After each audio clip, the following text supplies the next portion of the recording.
رب اشرح لي صدري ويسر لي أمري واحلل عقدة من لساني يفقهوا قولي.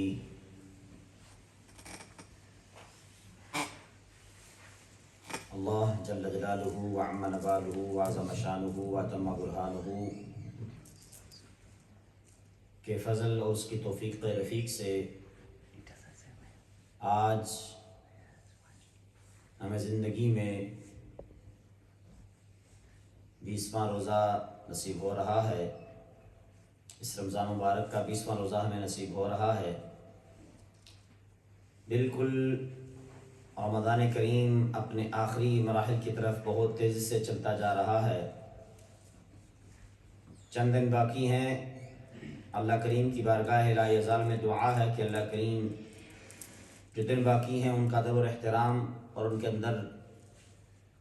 اس کی رضا حاصل کرنے کی توفیق رفیق عطا فرمائے. اور اس اللہ کے مہمان کو اللہ کریم ہم سے راضی کر کے ہم سے جدا فرمائے اور ہمیں زندگی میں پھر یہ نصیب فرمائے. آج 20واں روزہ ہے تو 20ویں پارے کا خلاصہ بیان کیا جائے گا. 20ویں پارے کے شروع میں اللہ تبارک و تعالی نے استفہامی انداز میں یعنی کوشچنز کی صورت میں اللہ تبارک و تعالی نے اپنی قدرت کو بیان فرماتے ہوئے ارشاد فرمایا کہ زمینوں اور آسمانوں کو کس نے پیدا کیا ہے. یعنی سوال کے طور پر آسمان سے بارش برسا کر بارونق باغات کس نے لگائے. زمین کو کس نے مقام قرار عطا فرمایا اور اس کے بیچ دریا جاری کیے. لنگر کی صورت میں مضبوط پہاڑ گاڑ دیے. مبتلا مصیبت کی فریاد کون سنتا ہے؟ اس کے دکھوں کا مداوع کون کرتا ہے؟ خشکی اور سمندر کی ظلمتوں میں راہ کون دکھاتا ہے؟ بارش کی نوید بنا کر ٹھنڈی ہوائیں کون چلاتا ہے؟ ابتداءً مخلوق کون پیدا کرتا ہے؟ دوبارہ کون زندہ کرے گا؟ زمین و آسمان کو روزی کون دیتا ہے؟ یہ سارے سوالات اٹھانے کے بعد اللہ جل جلالہ انسان کی عقل سلیم سے سوال کرتا ہے کہ یہ بتا اللہ وحدہ لا شریک جو معبود برحق ہے اس کے سوا یہ سب کام کرنے والا کوئی ہے؟ اور اس سوال کو قرآن کریم بار بار دہرا رہا ہے. اس کو رپیٹ کیا جا رہا ہے تاکہ عقل کے اندھے انسانوں کا ضمیر جاگ سکے اور وہ حق تبارک و تعالی کی جلالت اور قدرت کو تسلیم کر لیں. یعنی اگر انسان کے پاس عقل موجود ہے تو اللہ تبارک و تعالی نے جن چیزوں کا ذکر فرمایا ہے وہ واضح طور پر انسان کی عقل اور سمجھ میں یہ چیزیں آ جاتی ہیں کہ ان تمام چیزوں کا مالک، خالق، رازق، بارش عطا فرمانے والا، زمین و آسمان کو چلانے والا، یعنی ہر چیز کا خالق و مالک جو ہے اور اس نظام کائنات کو چلانے والا کوئی ایک وحدہ لا شریک اللہ رب العالمین کی ذات بابرکات ہے. اللہ تبارک و تعالی انسان کی عقل سلیم سے سوال کرتا ہے کہ پھر بتاؤ اگر ساری کائنات کو چلانے والا اللہ تبارک و تعالی ہے پھر اس کی بندگی کو چھوڑ کر دوسروں کی پوجا اور دوسرے جو ہے جو چند خدا ہیں ان کی بندگی کیوں کرتے ہو؟ پھر اللہ تبارک و تعالی اس مقام پر فرماتا ہے اے انسان زمین پر چل پھر کر دیکھ لو باقی قومیں کس انجام سے دوچار ہوئی ہیں. اور یہ فرمایا کہ انسان اللہ نے فرمایا کہ آسمانوں اور زمینوں میں جو کچھ بھی ہے اللہ تبارک و تعالی نے لوح محفوظ میں اس کو لکھا ہوا ہے. یعنی انسان کے اندر اس کے نصیب کے اندر جو کچھ بھی ہونا ہے یا کائنات کے اندر جو کچھ بھی ہونے والا ہے اللہ تبارک و تعالی نے لوح محفوظ کے اندر اس کو لکھ کے رکھا ہوا ہے. آیت نمبر 80 سے اللہ تبارک و تعالی یہ فرما رہا ہے کہ بے شک آپ مردوں کو نہیں سناتے اور نہ ہی بہروں کو آپ کی پکار سنائی دیتی ہے۔ جب وہ پیٹھ پھیر کر جا رہے ہوں، مزید اللہ تبارک و تعالیٰ فرماتا ہے آپ تو صرف ان لوگوں کو سناتے ہیں جو ہماری آیات پر ایمان لاتے ہیں۔ اب میدان بدر کا منظر اپنی آنکھوں کے سامنے رکھیے کہ حضور علیہ الصلوۃ والسلام نے کفار کی لاشوں کو کنووں میں ڈال کر حضور علیہ الصلوۃ والسلام نے ان کو مخاطب فرمایا کہ بتاؤ آج تمہارے ساتھ کیا معاملہ ہوا؟ مجھے میرے رب نے جو وعدہ کیا تھا میرے ساتھ، وہ وعدہ میرے رب نے مجھ سے پورا فرما دیا ہے۔ بتاؤ تمہارا کیا حال ہے؟ آج تم نے عذاب چکھ لیا، حق اور سچ کو تم نے دیکھ لیا کہ حق کہاں پر ہے، سچ کہاں پر ہے۔ تو یہاں پر اللہ تبارک و تعالیٰ فرما رہا ہے کہ محبوب آپ ان کو نہیں سنا سکتے جو مردے ہیں اور نہ ہی بہروں کو آپ کی پکار سنائی دیتی ہے۔ تو حدیث پاک کے اندر آتا ہے کہ مردوں کا قبروں میں سننا، مردوں کا قبروں میں سننا یہ حدیث پاک سے ثابت ہے۔ تو پھر اللہ تبارک و تعالیٰ کا یہ جو فرمان ہے اس کا کیا مطلب ہے؟ تو آپ علیہ الصلوۃ والسلام کو یہ کیوں فرمایا جا رہا ہے؟ تو اس کا ایک معنی یہ ہے کہ کچھ لوگ وہ ہوتے ہیں جو دانا اور بینا ہوتے ہوئے بھی قبول حق کی استعداد سے محروم ہو جاتے ہیں، اور رسول اللہ صلی اللہ علیہ وسلم ایسے ہی لوگوں کو دعوت حق دیتے رہتے تھے۔ یعنی ان کے پاس عقل ہے، کان ہے، سوچ سمجھ ہے، لیکن ایمان نہ ہونے کی وجہ سے اللہ تبارک و تعالیٰ ان کو مردہ فرما رہا ہے کہ یہ زندہ نہیں ہے، یہ تو مرے ہوئے ہیں۔ جیسے ہم اب محاورے کے اندر استعمال کر لیتے ہیں، یار تیرا تو اندر ہی مر گیا ہے، تمہارا تو اندر ہی مرا ہوا ہے، ہم تمہیں کوئی بات کیسے سمجھائیں؟ تمہاری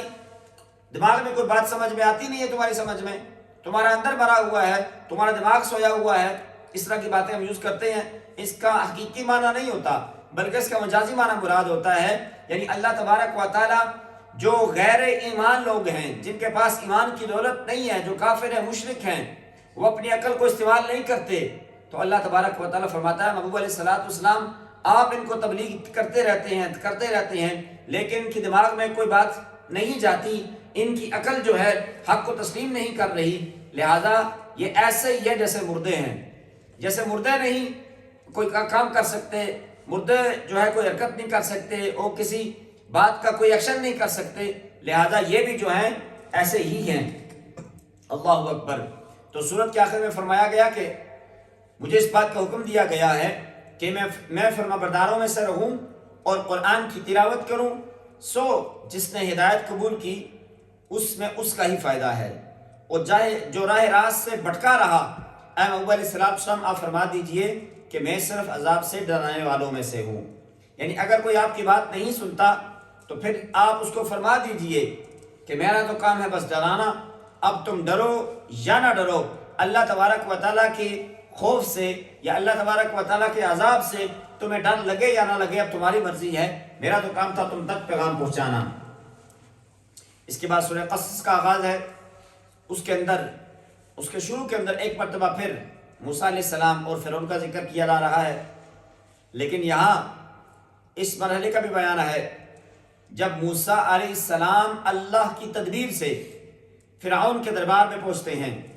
تو بنی اسرائیل کے بیٹوں کو قتل کرنے کا جب یہ قانون بنا ہوا تھا، ایسے ماحول میں اللہ تبارک و تعالیٰ نے آسیہ جو فرعون کی زوجہ تھیں، انہوں نے فرعون سے کہا اس بچے کو قتل نہ کرو، یہ میری اور آپ کی آنکھوں کی ٹھنڈک ہے، ہو سکتا ہے یہ ہمیں کوئی نفع پہنچائے، ہم اس کو اپنا بیٹا بنا لیں۔ اللہ فرماتا ہے انہیں شعور نہیں تھا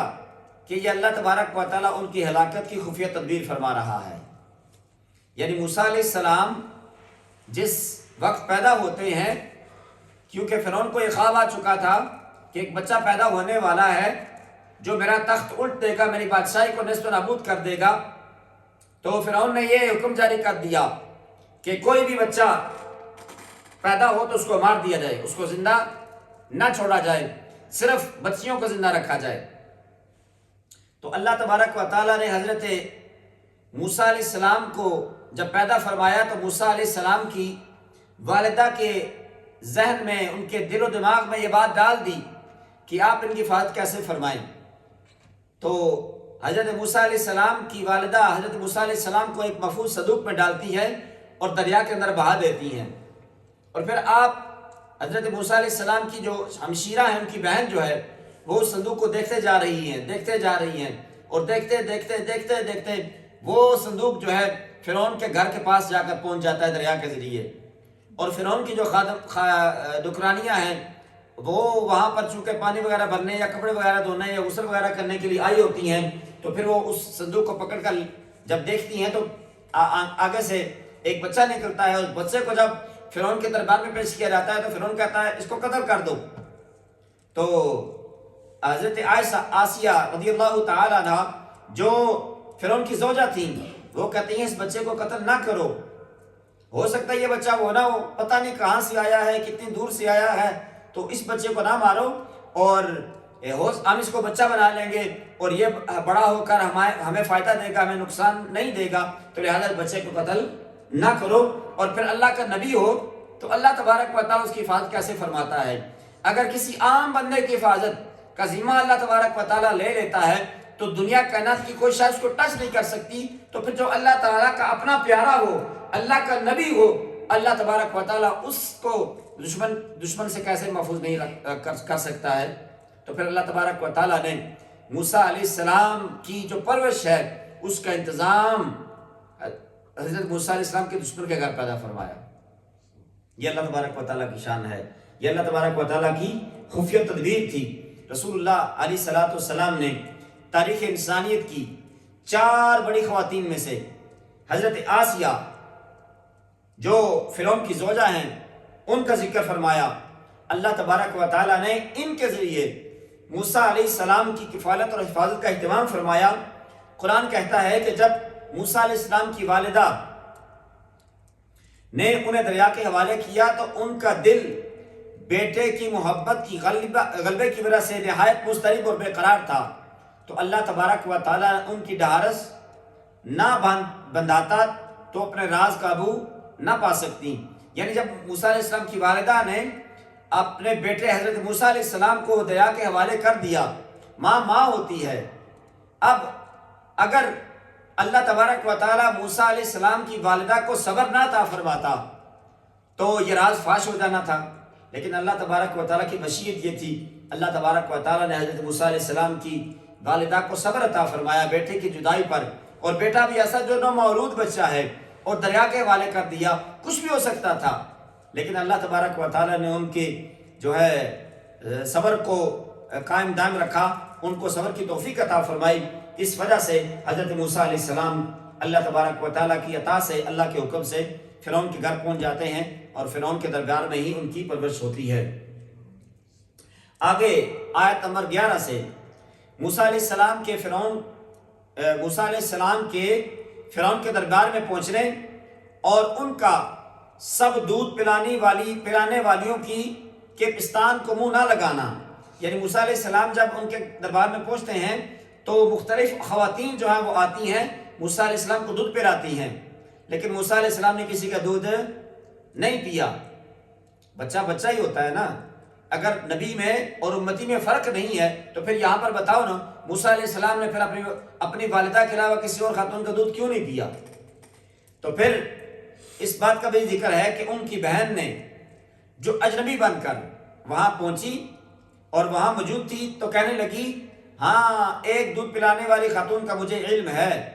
چنانچہ اللہ تبارک و تعالیٰ نے اس خفیہ تدبیر سے موسیٰ علیہ السلام کو اپنی ماں کے گود میں دوبارہ پہنچا دیا۔ ان کی بہن فرعون کے دربار میں موجود تھی، اس نے کہا ایک خاتون ہے وہ دودھ پلانے والی ہے، میں اس کو بلا کر لے آتی ہوں، ہو سکتا ہے یہ بچہ اس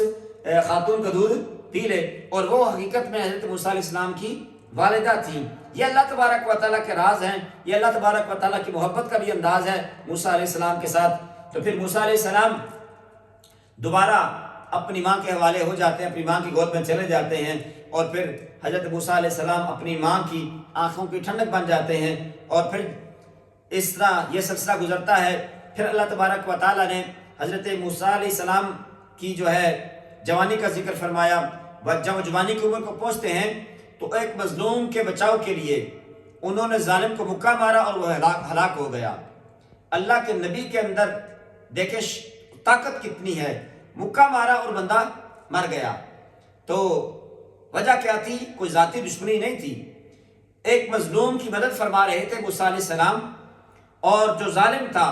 اس سے جو ہے مظلوم کو چھڑانے کے لیے آپ نے اس کو مکہ مارا، اور ان کے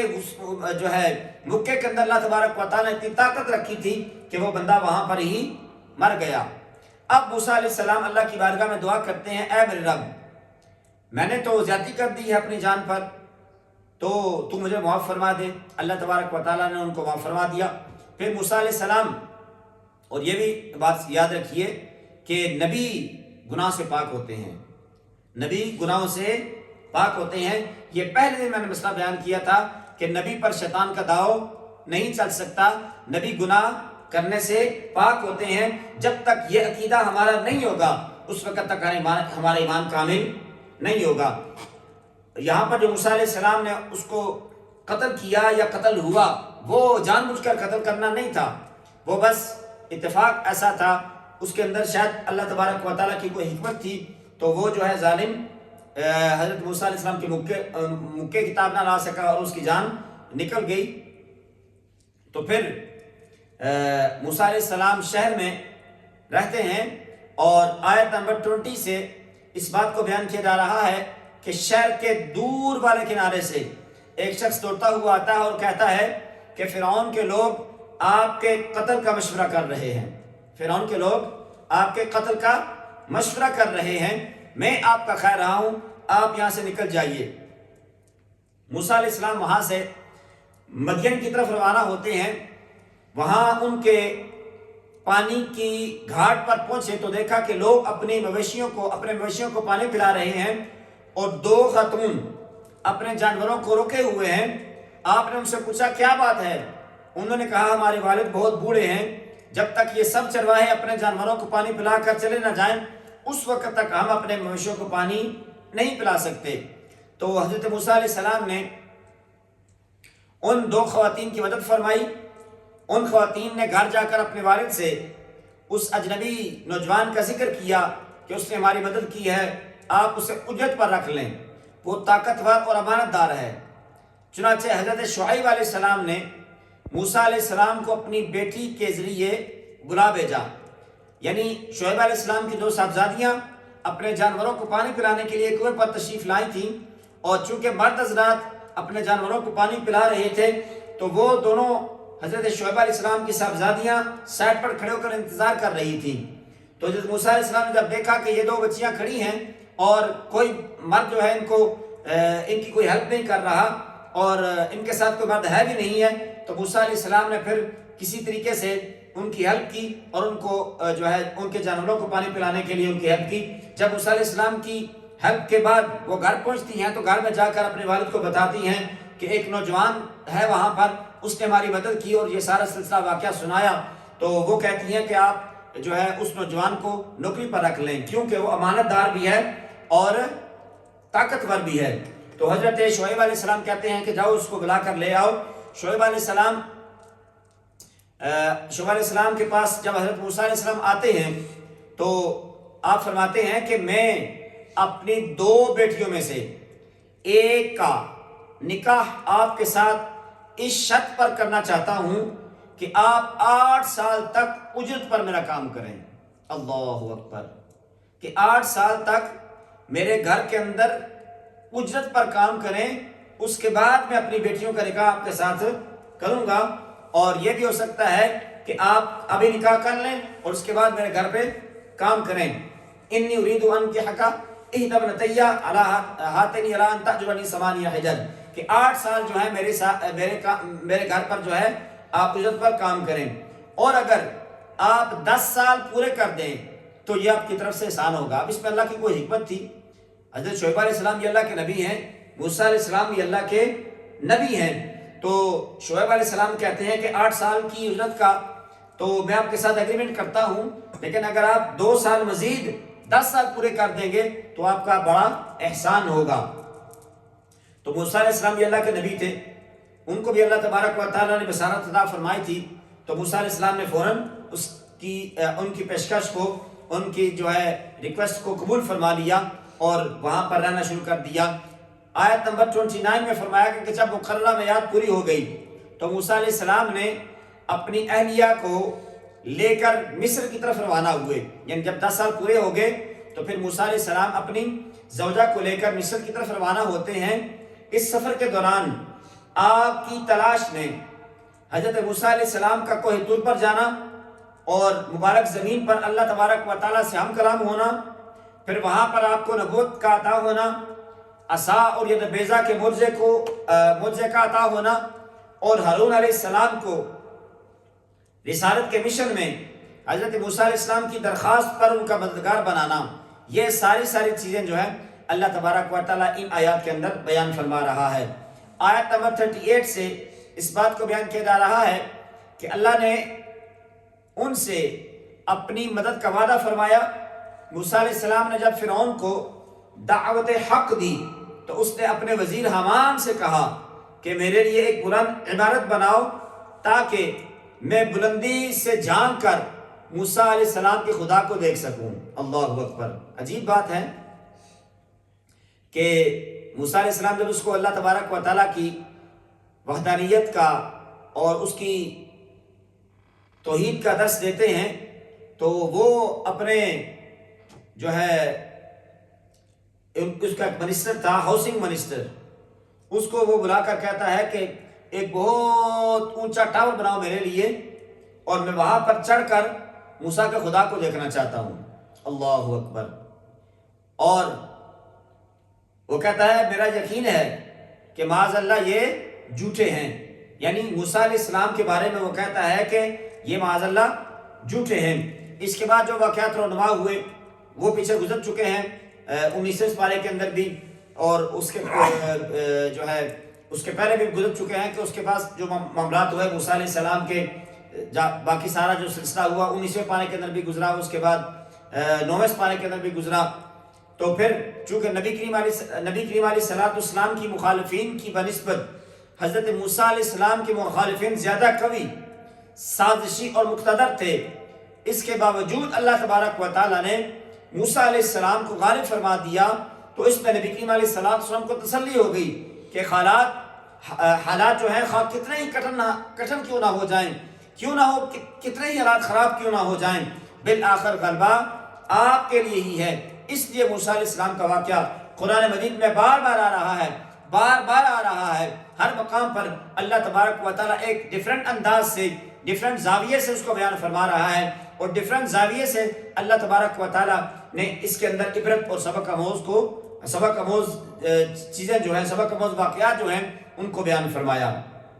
یہاں پر قرآن کریم کے اندر جو ہے بار بار اس کو ذکر اس لیے کیا گیا کہ نبی کریم علیہ السلام کی تسلی کے لیے کیا محبوب علیہ السلام حضرت موسیٰ علیہ السلام کے واقعات آپ کے سامنے ہیں، ان کے ساتھ کیسے کیسے واقعات پیش آئے، پھر بھی اللہ تبارک و تعالیٰ نے ان کو محفوظ رکھا، تو اے محبوب علیہ السلام ہم بھی آپ کو محفوظ رکھیں گے آپ کے دشمنوں سے۔ آیت نمبر 57 سے کفار مکہ نے رسول اللہ صلی اللہ علیہ وسلم سے کہا کہ اگر آپ کے ساتھ ہم ہدایت کی پیروی کریں، اگر ہم آپ کے ساتھ ہدایت کی پیروی کریں تو ہم اپنے ملک کے لیے اچک لیے جائیں گے، یعنی وہ فوائد سے محروم ہو جائیں گے۔ اللہ تبارک و تعالیٰ نے فرمایا کیا ہم نے ان کو اپنے حرم میں آباد نہیں کیا جو امن والا ہے، اس کی طرف ہمارے دیے ہوئے ہر قسم کے پھل لائے جاتے ہیں۔ پھر اللہ فرماتا ہے لیکن ان میں سے اکثر لوگ نہیں جانتے کہ اسلام کی برکت کیا ہے، یعنی اسلام کی برکت سے دنیاوی نعمتیں چھن نہیں جائیں گی بلکہ ان میں اضافہ ہوگا۔ یعنی کفار مکہ یہ کہنے لگے کہ ہم اگر اسلام قبول کر لیں گے تو یہ جو دنیاوی مفادات ہیں، رزق جو ہے، طرح طرح کے پھل پھول جو ہیں، یہ ہم سے دور ہو جائیں گے اور ہم چیزوں سے محروم ہو جائیں گے۔ تو اللہ تبارک و تعالیٰ فرماتا ہے کہ ان کو سمجھ کیوں نہیں آتی، کہ یہ سوچتے ہیں کہ ہم سے یہ سارا کچھ دور ہو جائے گا، حالانکہ ان کو پتہ ہونا چاہیے کہ ابراہیم علیہ السلام جب یہاں پر تشریف لائے تھے تو دور دور تک کسی درخت کا نام نہیں تھا، کسی آبادی کا نام نہیں تھا۔ تو اللہ تبارک و تعالیٰ فرماتا ہے ہم نے ان کو اپنے حرم میں آباد فرمایا جو امن والا ہے، اور اس کی طرف ہمارے دیے ہوئے ہر قسم کے پھل لائے جاتے ہیں۔ یعنی پہلے بھی میں نے بیان کیا تھا کہ دنیا کائنات کا ہر پھل جو ہے اللہ تبارک و تعالیٰ مکہ شریف میں پہنچا دیتا ہے، اور دنیا میں جو چیز نہیں میسر ہوتی اللہ تبارک و تعالیٰ اس کو جو ہے مکہ شریف کے اندر وہ چیز انسانوں کے لیے میسر ہوتی ہے۔ ہر قسم کے پھل وہاں پر موجود ہوتے ہیں، یہ اللہ تبارک و تعالیٰ کا خاص کرم ہے۔ اللہ فرماتا ہے لیکن ان میں سے اکثر لوگ یعنی کافر لوگ جو ہیں وہ نہیں سمجھتے، یعنی وہ یہ سمجھتے ہیں کہ اگر اسلام لے آئیں گے تو ہم ان چیزوں سے معروم ہو جائیں گے، حالانکہ اسلام کی وجہ سے اللہ تبارک و تعالیٰ نے مکہ کو عزتیں اور برکتیں عطا فرمائی ہیں۔ یعنی اسلام کی وجہ سے اللہ تبارک و تعالیٰ ابراہیم علیہ السلام کو وہاں بھیجا، پھر ابراہیم علیہ السلام نے جو ہے مکہ شریف یعنی بیت اللہ شریف کو تعمیر کیا، پھر یہ سارا سلسلہ ہوا۔ آگے جو ہے اللہ تبارک و تعالیٰ فرماتا ہے ہم نے بہت سی ان بستیوں کو ہلاک کر دیا جن کے رہنے والے اپنے خوشحالی پر اتراتے تھے، وہ سمجھتے تھے کہ ہم بڑے خوشحال ہیں، ہم بڑے سٹیبل ہیں، ہمیں کچھ نہیں ہونے والا۔ یعنی ماضی کی خواہشحال سرکش قومیں جو ہیں ان کے کھنڈرات کے نشان عبرت موجود ہیں۔ ان کے اندر اللہ تبارک و تعالیٰ یہ بھی فرما رہا ہے کہ بستیوں والوں کو اس وقت تک ہلاک نہیں کیا جاتا جب تک رسول بھیج کر ان کے اندر اتمام حجت کو نہ فرما دیا جائے۔ یعنی رسول آتا ہے، ان کو پیغام دیتا ہے، اور وہ پیغام کو جب نہیں سنتے تو پھر اللہ تبارک و تعالیٰ ان کو ہلاک فرما دیتا ہے۔ ایک مرتبہ پھر اللہ تبارک و تعالیٰ استفہامی انداز میں یعنی انٹروگیٹو جو ہے انداز میں اپنے قدرت اور جلالت کے طرف دوبارہ متوجہ فرما رہا ہے، اور اس انداز سے کہ اگر وہ قیامت تک کے لیے مسلسل رات کا سلسلہ جاری رکھے تو تمہارے لیے روشنی کون لے کر آئے گا۔ یعنی اللہ فرماتا ہے اگر قیامت تک کے لیے اللہ تبارک و تعالیٰ دن نہ تمہارے سامنے ظاہر کرے، اندھیرا ہی اندھیرا رہے، رات ہی رات رہے، تو پھر بتاؤ روشنی تمہیں کون دے گا۔ اور پھر اللہ فرماتا ہے اگر تمہارے لیے مسلسل دن بنا دے اللہ تبارک و تعالیٰ تو پھر رات کا سکون تمہیں کون عطا فرمائے گا۔ پھر اللہ تبارک و تعالیٰ پھر اسلامی انداز میں فرماتا ہے کیا تم سنتے نہیں، سوچتے نہیں، سمجھتے نہیں کہ دن اور رات، دن کو رات اور رات کو دن بنانے والا کون ہے؟ یہ اللہ وحدہ لا شریک ہے۔ اگر تم اس کی قدرت کو نہیں مانتے تو پھر یہ بتاؤ اگر اللہ تبارک و تعالیٰ سارے کا سارا جو وقت ہے اس کو اندھیرا بنا دے، رات بنا دے، تو پھر دن کہاں سے تمہیں ملے گا؟ اگر سارے کا سارا دن بنا دے تو پھر رات تم کہاں سے ڈھونڈ کر لاؤ گے؟ لہذا اللہ وحدہ لا شریک ہی ہے جو دن کو رات اور رات کو دن بناتا ہے۔ آیت نمبر 76 سے قارون کا ذکر ہے کہ موسیٰ علیہ السلام، یہ موسیٰ علیہ السلام کی قوم کا ایک سرکش شخص تھا، اور اللہ تبارک و تعالیٰ نے اپنی حکمت سے انہیں اتنے خزانے عطا فرمایا کہ ایک طاقتور جماعت تھی جو اس کی چابیوں کو نہ اٹھا پاتی۔ یعنی اس کے خزانے اتنے زیادہ تھے، اتنا خزانہ اللہ تبارک و تعالیٰ نے اس کو عطا فرمایا تھا اپنی حکمت سے کہ جو ہے ہزاروں اونٹ، ہزاروں لوگ مل کر اس کے خزانوں کی صرف چابیاں اٹھاتے تھے۔ خزانہ تو پھر دور کی بات ہے نا، اس کے خزانوں کی چابیاں اٹھانے کے لیے ایک بہت بڑی جماعت قائم تھی جو صرف اور صرف اس کے خزانوں کی چابیوں کو اٹھاتے تھے۔ اس کی قوم نے اسے کہا اتراؤ نہیں، تکبر نہ کرو، غرور نہ کرو، اپنے آپ کو بڑا نہ سمجھو، بے شک اللہ تبارک و تعالیٰ جو ہے اترانے والوں کو پسند نہیں فرماتا۔ اور یہ پیغام اس وقت تک کے لیے نہیں بلکہ یہ پیغام قیامت تک والوں کے لیے ہے کہ جو بندہ اپنے کسی مال پر، اپنے کسی جو ہے مال و دولت پر یا کسی عہدے پر اتراتا ہے وہ اللہ تبارک و تعالیٰ کو کسی صورت میں پسند نہیں ہے۔ اس نعمت دولت کے بدلے آخرت کو تلاش کرو۔ جس طرح اللہ تبارک و تعالیٰ نے تم پر احسان کیا تم بھی لوگوں کے ساتھ احسان کرو اور زمین میں فساد برپا نہ کرو، یعنی مال کو اللہ کی راہ میں خرچ کرو۔ یہ ساری کی ساری باتیں اس قارون کو کہی جا رہی ہیں، اور وہ کیا کہتا ہے؟ یہ مال مجھے میرے علم کی وجہ سے دیا گیا، یہ مال مجھے میرے علم کی وجہ سے دیا گیا۔ یعنی اس نے اللہ کا شکر ادا کرنے کے بجائے اپنے علم اور مہارت پر ناز کیا، اور اللہ تبارک و تعالیٰ نے فرمایا اس سے پہلی قومیں بھی اس سے بھی زیادہ طاقتور و مالدار تھے، لیکن اللہ تبارک و تعالیٰ نے ان کو ہلاک کر دیا۔ تو یہ پھر کیا چیز ہے؟ بجائے اس کے کہ وہ یہ کہتا کہ ہاں مجھے اللہ تبارک و تعالیٰ کا شکر ادا کرنا چاہیے، یہ جتنی بھی نعمت یا جتنی بھی دولت مجھے ملی ہے یہ اللہ تبارک و تعالیٰ کی عطا کرتا ہے، لیکن وہ کہنے کا نا یہ تو میرے ایک فن کا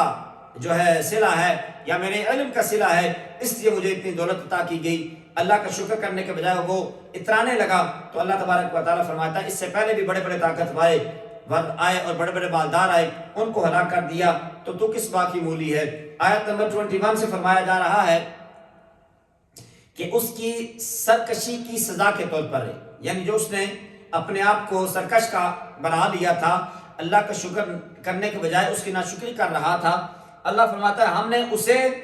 اور اس کے گھر کو زمین میں دھسا دیا تھا، پھر اللہ تبارک و تعالیٰ کے مقابل اس کا کوئی مددگار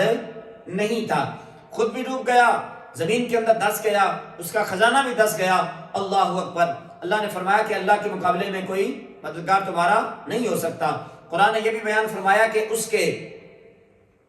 کروفر کو دیکھ کر جو لوگ اس جیسا دولت مند بننے کی تمنا کر رہے تھے، اس کے انجام کو دیکھ کر انہوں نے کہا کہ ہم بھول گئے تھے کہ اللہ تبارک و تعالیٰ بندوں میں سے جس کے لیے چاہتا ہے رزق کشادہ فرما دیتا ہے، جس کے لیے چاہتا ہے رزق تنگ فرما دیتا ہے۔ یعنی کوئی یہ نہ سمجھے کہ دولت اور طاقت دنیا ہر صورت میں اللہ تبارک و تعالیٰ کے ہاں مقبولیت کی دلیل ہے۔ انہوں نے کہا کہ اس جیسی دولت کا نہ ہونا ہمارے حق میں اچھا ثابت ہوا، کہ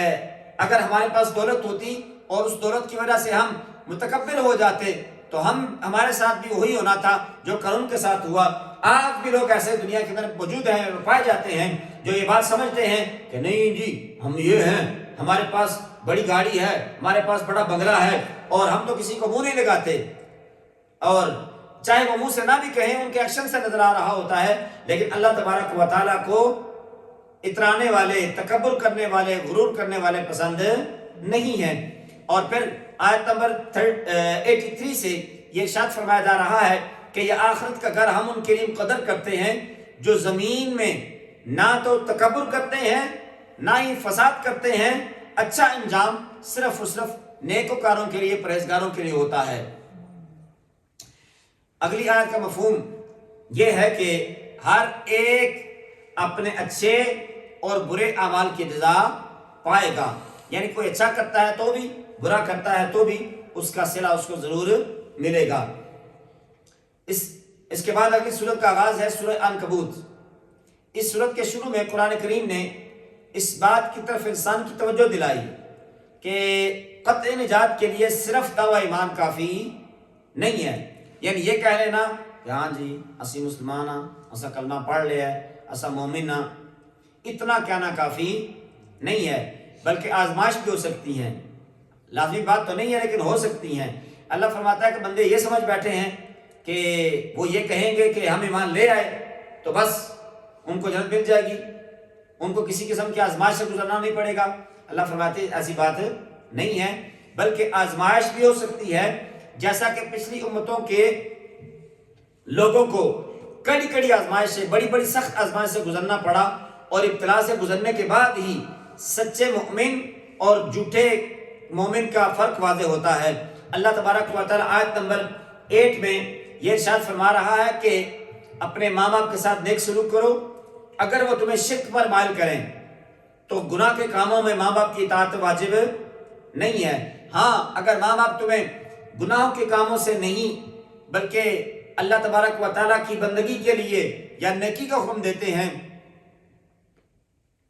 گناہ کے علاوہ کوئی بھی حکم دیتے ہیں، اللہ تبارک و تعالیٰ نے ان کو یہ عزت عطا فرمائی ہے کہ وہ تمہارے ماں باپ ہیں تو تمہارے اوپر ان کی اطاعت کرنا ضروری ہے۔ حدیث پاک کے اندر فرمایا گیا کہ کسی بھی ایسے مسئلے میں مخلوق خواہ وہ کوئی بھی ہو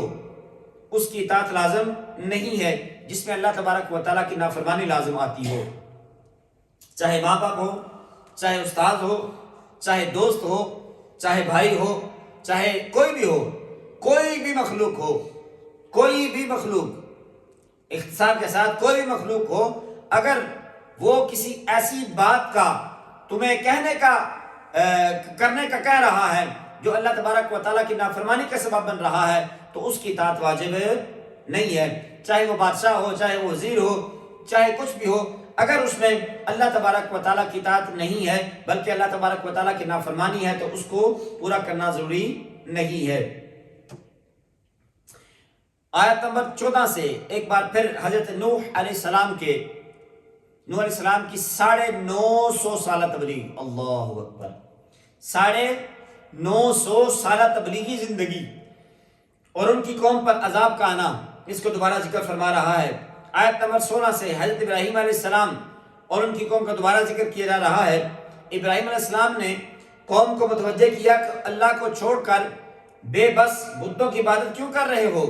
بے بس بتوں کی عبادت نہ کرو، اللہ وحدہ لا شریک کی عبادت کرو۔ حضرت ابراہیم علیہ السلام کی دعوت کو سن کر قوم یہ کہنے لگی کہ اسے قتل کر دیا جائے یا جلا ڈالو، اللہ تبارک و تعالیٰ نے انہیں آگ سے بچا لیا۔ ابراہیم علیہ السلام کا واقعہ پیچھے 17 پارے کے اندر بڑی تفصیل کے ساتھ بیان ہوا ہے کہ ان کو آگ میں ڈال دیا گیا تو اللہ تبارک و تعالیٰ نے آگ کو ان کے لیے ٹھنڈا فرما دیا اور سلامتی والا بنا دیا۔ آیت نمبر 26 سے لوط علیہ السلام، اسحاق اور یعقوب علیہ السلام کا ذکر ہے کہ ہم نے انہیں نبوت عطا فرمائی اور کتاب عطا فرمائی۔ لوط علیہ السلام کی قوم کی انتہائی سرکشی کا ذکر دوبارہ وہ بیان فرمایا جا رہا ہے کہ وہ غیر فطری طریقے سے اپنی جنسی خواہش پوری کرتے اور ڈاکے ڈالتے تھے، اور انتہا یہ کہ کھلے جو ہے بندوں بے حیائی کا کام کرتے تھے، یعنی ان کو کوئی شرم حیا نہیں ہوتی تھی، بے شرمی کے کام کیا کرتے تھے اور لوط علیہ السلام سے نزول عذاب کا مطالبہ کرتے تھے۔ یہ کہتے تھے کہ لاؤ عذاب ہمارے اوپر، اپنے رب کو کہو عذاب نازل کرے ہمارے اوپر، ہم تو اپنی مرضی سے جی رہے ہیں، ہم جو چاہتے ہیں کرتے ہیں، ڈاکہ ڈالیں، بے حیائی کریں، جو بھی کریں ہم کر سکتے ہیں۔ تو پھر اللہ تبارک و تعالیٰ نے ان کی سرکشی کی جب انتہا دیکھی کہ وہ انتہا سے جو ہے آگے جا رہے ہیں تو اللہ تبارک و تعالیٰ نے ان پر اپنا عذاب نازل فرما دیا۔ ان آیت میں یہ بھی بتایا کہ بالآخر اللہ تبارک و تعالیٰ نے لوط علیہ السلام اور ان کے اہل کو بچا لیا، اور قوم کے ساتھ قوم کی برائیوں کو پسند کرنے والی ان کی اپنی بیوی جو تھی، حضرت لوط علیہ السلام کی جو اپنی بیوی تھی، وہ چونکہ جو قوم تھی اس کے ساتھ ملی ہوئی تھی تو اللہ تبارک و تعالیٰ نے اس کو بھی ان لوگوں کے ساتھ ہلاک فرما دیا۔ پھر مدین کی سرزمین پر حضرت شعیب علیہ السلام اور ان کی قوم کی سرکشی کا ذکر بیان ہوا کہ اللہ تبارک و تعالیٰ نے نبی کی تکذیب کے جرم میں ان کو بھی تباہ و برباد کر دیا۔ قرآن نے اہل مکہ کو مخاطب کر کے فرمایا کہ کیا تم اپنی تجارتی سفر کے دوران شیطان کے بہکاوے میں آنے والے عاد ثمود کی بستیوں سے بخوبی آگاہ ہو چکے ہو؟ اہل مکہ کو قرآن کہہ رہا ہے کہ جب تم سفر پر جاتے ہو، دنیا کے مختلف کنٹریز میں جاتے ہو تجارت کے لیے، بزنس کے لیے، تو کیا تم نے نہیں دیکھا کہ اللہ تبارک و تعالیٰ نے جو ہے شیطان کے بہکاوے میں آنے والی قوم جو ہے عاد اور ثمود کی بستیاں، ان سے تم تو واقف ہو چکے ہو، اور یہ لوگ سمجھدار ہونے کے باوجود شیطان کے درخے میں آ کر اللہ تبارک و تعالیٰ کے راستے سے ہٹ گئے۔ اللہ اکبر۔ قرآن کریم نے آیت نمبر 38 سے اس بات کو بیان کیا کہ ان میں سے بعض سرکش قوموں پر ہم نے پتھر برسائے، اللہ اکبر، بعض کو چنگاڑ نے پکڑ لیا، بعض کو زمین میں دسا دیا گیا اور بعض کو سمندر میں غرق کیا گیا۔ اللہ فرماتا ہے ان پر ظلم کرنے والا میں نہیں ہوں، میں ان پر ظلم کرنے والا نہیں ہوں، بلکہ یہ خود اپنے جانوں پر ظلم کرنے والے ہیں۔ آیت نمبر 41 سے فرمایا جا رہا ہے کہ جو لوگ اللہ کو چھوڑ کر باطل معبودوں کو اپنا مددگار بناتے ہیں، ان کی عقائد کے بودے بن کی مثال اللہ تبارک و تعالیٰ جو ہے وہ بکری کے جالے جیسی دے رہا ہے کہ ان کی بیوقوفی اور ان کی جو ہے ان کی سوچ کا اندازہ کیسے لگایا جا سکتا ہے کہ مکڑی کے جالے جیسی ہے، سب سے کمزور گھر مکڑی کا گھر ہوتا ہے، تو ان کے بھی عقائد ایسے ہی ہیں کہ ان کی کوئی پرواہ نہیں ہے، ان کے اندر کوئی تقویت نہیں ہے، کیونکہ وہ سارے کے سارے جھوٹ پر مبنی ہیں، اس لیے ان کا کوئی بھروسہ نہیں ہے۔ آخر میں اللہ تبارک و تعالیٰ نے فرمایا کہ ہم حق کو ثابت کرنے کے لیے لوگوں کے لیے مثالیں بیان فرماتے ہیں، لیکن اس مثال سے سمجھتا کون ہے؟ جو اہل عقل ہو اور اہل خرد ہو۔ اللہ تبارک و تعالیٰ صرف ان کو ہی نصیحت حاصل کرنے کی توفیق عطا فرماتا ہے۔ جن کے پاس عقل سلیم نہ ہو، جن کے پاس جو ہے سمجھ بوجھ نہ ہو، تو اللہ تبارک و تعالیٰ فرماتا ہے کہ پھر ان کی جو ہے سمجھ شریف کے اندر کوئی اچھی بات نہیں آتی، وہ پھر بھی اپنی برائیوں کے اوپر اور شرک اور جو ہے ان کفر